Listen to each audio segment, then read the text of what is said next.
always try to make the general public criminals. They criminalize normal activity. You want to barter somebody for a silver coin? They SWAT team you. You want to be a school teacher, a realtor, now almost every profession.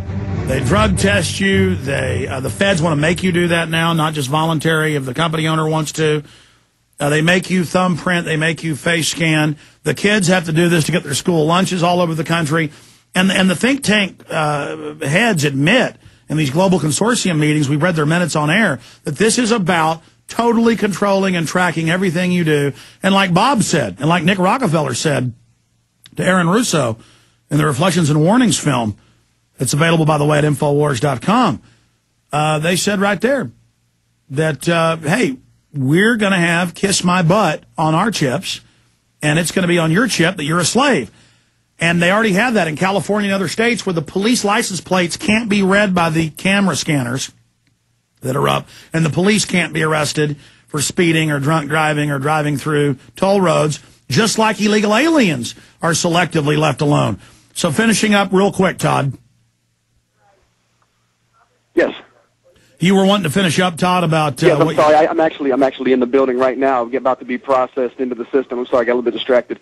I am actually here in the building, and yes, the police state has come to the tiny town of Robstown, Texas, population 12,000. No town is exempt. No town will be free. Everyone will be processed. And it's a biometric scanner. You're going to go right into the International Slave Database, just like... How old are you, Tom? Todd? TODD, I'm 34. Well, then, I'm 30. Yes, sir. 30, how old am I? I'm 35 now. Anyways, going back here. No, but the point I was going to make is, everybody at birth who's 36 years old or younger had their blood illegally taken and put in a world DNA database. I said that for years. People laughed at me. Now it's mainstream news. Let's go back to Bob Chapman.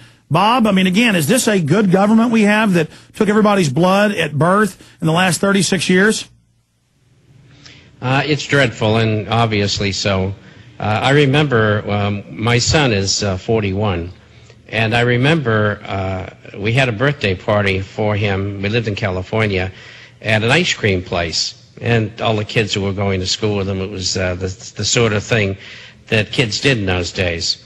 And I found out later that the government came in to that company, which had a number of ice cream parlors throughout Southern California, and retrieved all of the information on all of the kids and what their birthday dates were, and all the information they could get on them. And when he was 21 or 18, they sent him a notice to register for the draft based on that, because there was a mistake in it, and the mistake had been on the original, which was turned in for that party. So that's the kind of things your government does, and they've been doing it for years.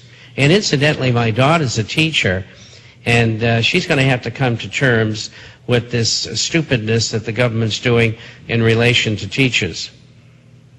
Amazing. Yeah. I mean, think about it.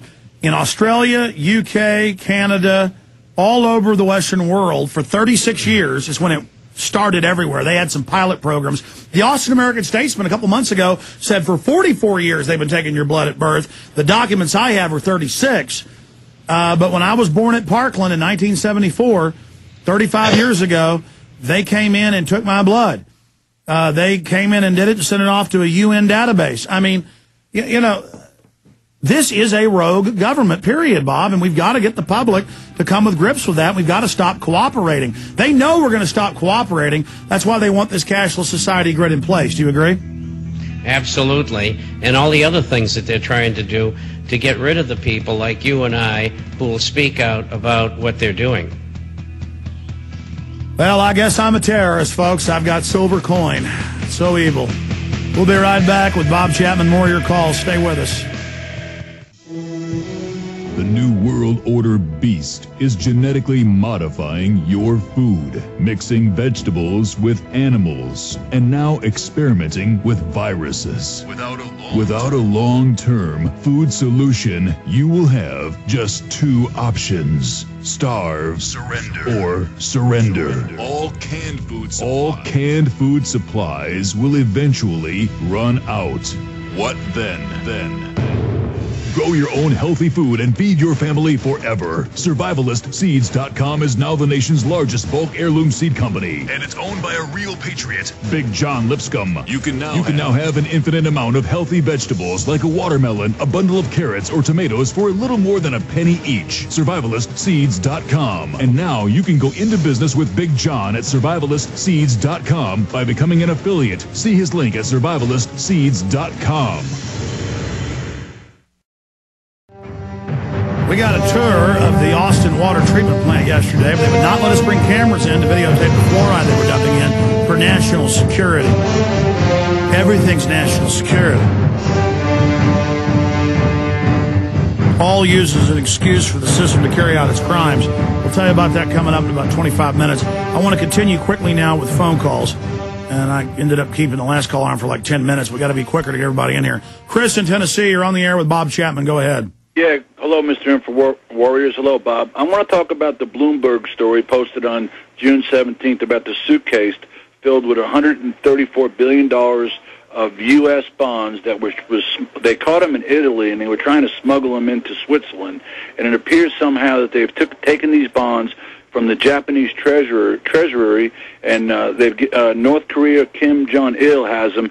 Do you think this large amount of debt is the reason why we're involved with the conflict with North Korea today? And what will this do? It says it puts dollar on edge. Will this finally be the last straw to break the U.S. I saw that report. How will this affect the price of gold if they transfer them to euros? We actually mentioned that yesterday, but I wanted to get Bob's take on that. For those that don't know about it, Bob, tell them. Well, the Italian border police at an entry point into Switzerland intercepted two Japanese men with false bottoms in their attaché cases, which contained $134 billion worth of bonds. I'm hearing all kinds of differing stories out of Europe as opposed to here. I don't know what the answer is yet. Chances are that they may be counterfeits. I got a story right out of Italy today that said it was the Japanese Ukasa along with the Italian mafia who were involved in this. I don't know what to believe yet. All I know is so far it isn't very good for the United States government. On the other hand, if they're criminals, they may be counterfeits. The government never tells us the truth, so we don't know what we're going to get in the end. Yeah, but this is the issue I want to throw out. When we've got these Madoffs and all these other criminals running the architecture of the system, that's why there's no audit of the private Federal Reserve. Can we even imagine the types of money laundering and payoffs and insider trading and scams that we're going to find? It'll be colossal. The hiding of offshore accounts that the Fed and the Treasury are both using to buy bonds in our domestic market here, the money laundering that's going on, the narcotics money, not only via the CIA and MI6, but other organizations. I mean, this goes, the consequences are enormous. That's why this legislation is so important.